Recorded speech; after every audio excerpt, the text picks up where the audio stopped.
Saya, Dian Ahmad Hafidin, dari Fakultas Matematika dan Ilmu Pengetahuan Alam. Pada video ini, saya akan membahas mengenai contoh penerapan hukum Newton pada sistem katrol dan benda. Kita tinjau sebuah balok yang ditarik oleh tangan melalui sebuah tali. Kemudian kita asumsikan tali tidak bermassa dan tali tidak meregang. Maka ketika kita berikan gaya, pada tali tersebut akan muncul tegangan tali yang sama nilainya pada seluruh bagian tali.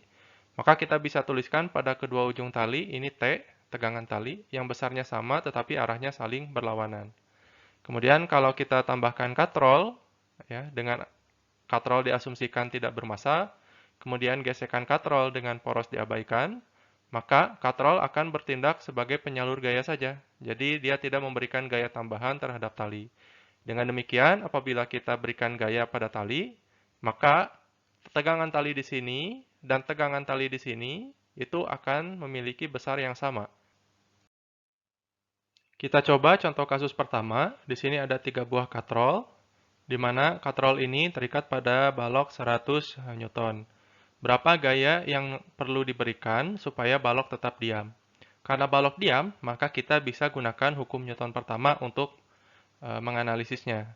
Asumsi yang kita gunakan ini seperti yang dijelaskan sebelumnya. Maka dengan asumsi ini, karena ini satu tali yang sama, maka tegangan tali di sini akan sama dengan tegangan tali di sini. Karena ini bebannya 100 Newton, maka T1 ini adalah 50 Newton. Dan kemudian, karena ini tali yang sama, maka tegangan tali di sini akan sama dengan tegangan tali di sini. Kemudian karena tadi T1 itu nilainya 50 Newton, maka T2 ini besarnya 25 Newton masing-masing. Nah, dengan demikian, tegangan tali di sini juga nilainya akan 25 Newton. Sehingga gaya yang diperlukan supaya balok tetap diam adalah 25 Newton. Selanjutnya, ini adalah contoh kasus kedua, di mana pada contoh kasus ini balok 1 dan balok 2 bergerak. Yang ditanyakan berapa percepatan balok 1 dan balok 2. Saya tuliskan ini T1, ini T2, kemudian ini T, ya, ini juga T dan ini T. Karena ini tali yang sama, maka tegangan tali di segmen ini dan ini pasti sama. Kemudian ini berat benda pertama, ini berat benda kedua. Kemudian saya tentukan arah ke bawah itu adalah arah Y positif. Kemudian kita bisa gunakan hukum Newton kedua untuk menyelesaikan persoalan ini.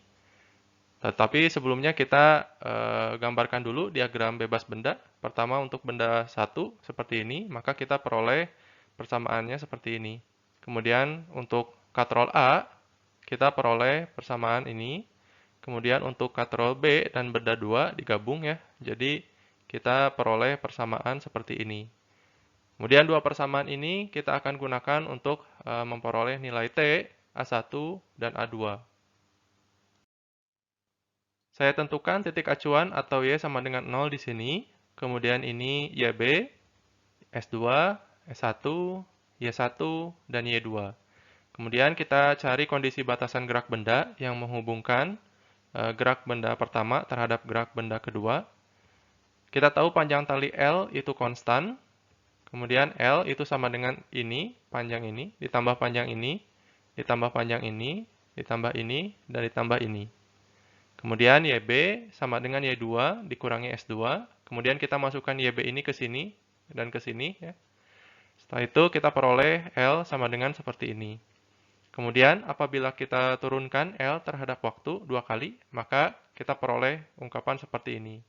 2πr, S1, dan S2 itu konstan. Jadi ketika kita turunkan terhadap waktu, nilainya 0. Selain itu, L juga konstan, maka ketika kita turunkan terhadap waktu, itu nilainya juga 0. Sedangkan Y2T atau posisi benda kedua terhadap waktu, ketika kita turunkan terhadap T 2 kali, maka kita akan peroleh percepatan benda kedua. Sedangkan Y1T, apabila kita turunkan 2 kali, maka kita peroleh percepatan benda pertama. Dengan demikian, kita memperoleh hubungan antara percepatan benda pertama terhadap percepatan benda kedua. Di sini ada tanda negatif, artinya gerak benda pertama selalu berkebalikan arah dengan gerak benda kedua. Selanjutnya, untuk menyelesaikan persoalan, Kita tuliskan kembali persamaan-persamaan yang sudah kita peroleh. Dari persamaan-persamaan ini, kita bisa memperoleh A1, A2, ataupun T. Contohnya, kita cari A1. Kita ambil persamaan 2, kemudian kita masukkan persamaan 3 ke sini. Setelah itu, kita masukkan T dari persamaan 1 ke sini. Dengan demikian, kita bisa memperoleh A1. Kemudian, apabila kita substitusi A1 ke persamaan 3, kita bisa peroleh A2.